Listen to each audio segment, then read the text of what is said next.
Welcome everyone to the Hemophilia Council of California. This is our first webinar of the year. I'm Lynn Kinst, I'm the Executive Director of the Council, and tonight we are going to be talking about the state of healthcare in California, give everyone an introduction to kind of where things stand.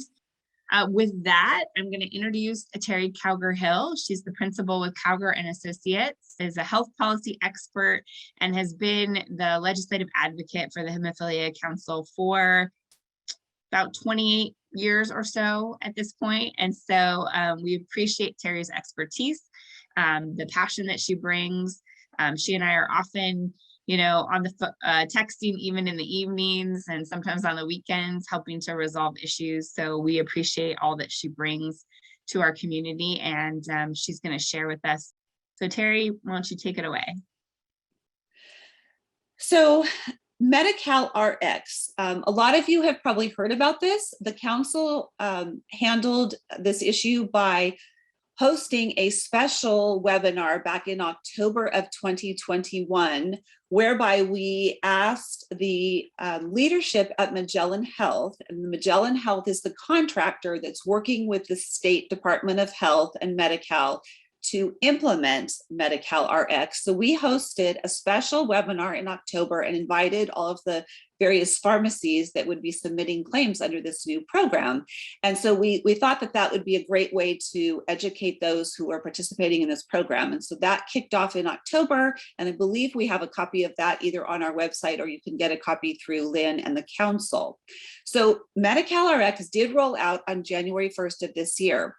This is basically most outpatient and over-the-counter medications that are dispensed at home in the home setting or in clinics.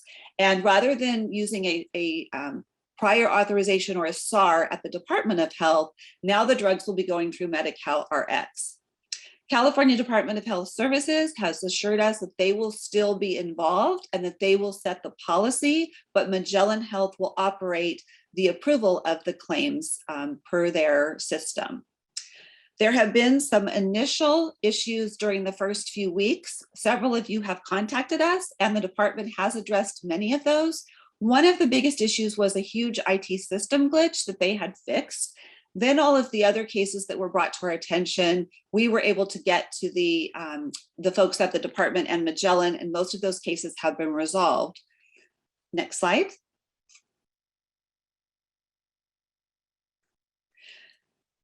So how will this new program, Medi-Cal Rx, impact our patients? Well, the most important point is that patients are not supposed to be directly impacted. You should be getting your drugs in a seamless fashion, whether you received your clotting factor or your other medications through a specialty pharmacy, through a 340B pharmacy, or through your private health plan. Factor has long been treated differently in the state of California, and way back in 2014, the council took a leadership role in educating the Department of Healthcare Services that we had specialty pharmacy drugs that needed to be dispensed differently.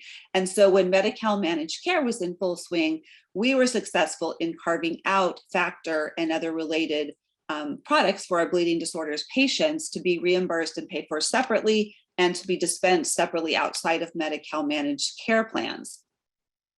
I've already mentioned the webinar that we hosted back in October of 2021, and we've been working pretty much hand in hand with DHCS and Magellan in ensuring that all of the drugs go through smoothly.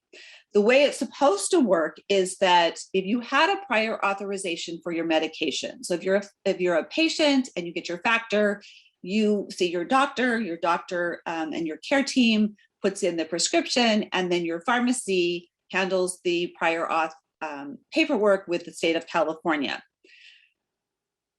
That was supposed to be good for 180 days. So January of 2022 through July of 2022, your current prior authorizations for your medications should be good, and it should be very seamless. Any new prescriptions would need a new prior authorization, and you'll note on here medical-calrx.dhcs.ca.gov is the link to the website of Medi-Cal Rx.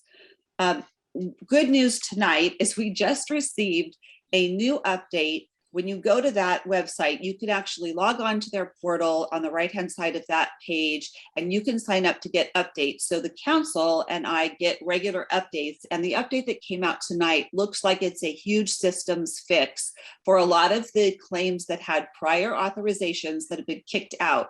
So that is available there. We can get it to you later this week when we send out our e-blast, we call it.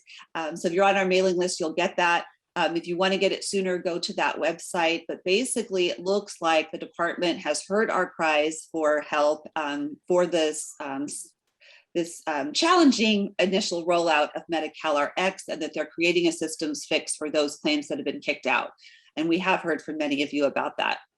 But please let us know if you get specific issues, and we can help problem solve and guide you in how to get those claims addressed.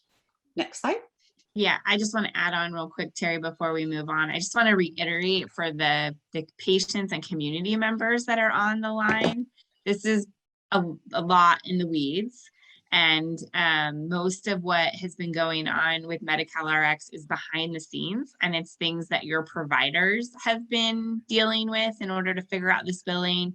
Most of you as patients don't really necessarily, know about PAs and, various different billing codes and things like that.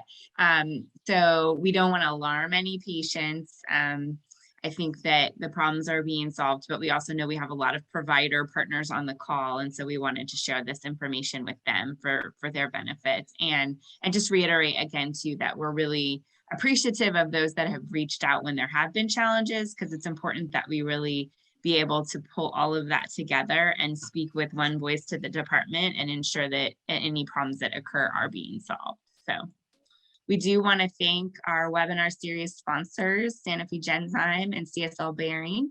And I know that there will be others added to that as the year progresses. I thank you all for coming, and we look forward to a great year. We would just ask, keep an eye on your emails. Don't hit delete without reading it when you see something come in from the council, because we will definitely be letting you know when there are urgent public policy issues for you to weigh in on that are going to affect the bleeding disorders community. So we appreciate your partnership in that.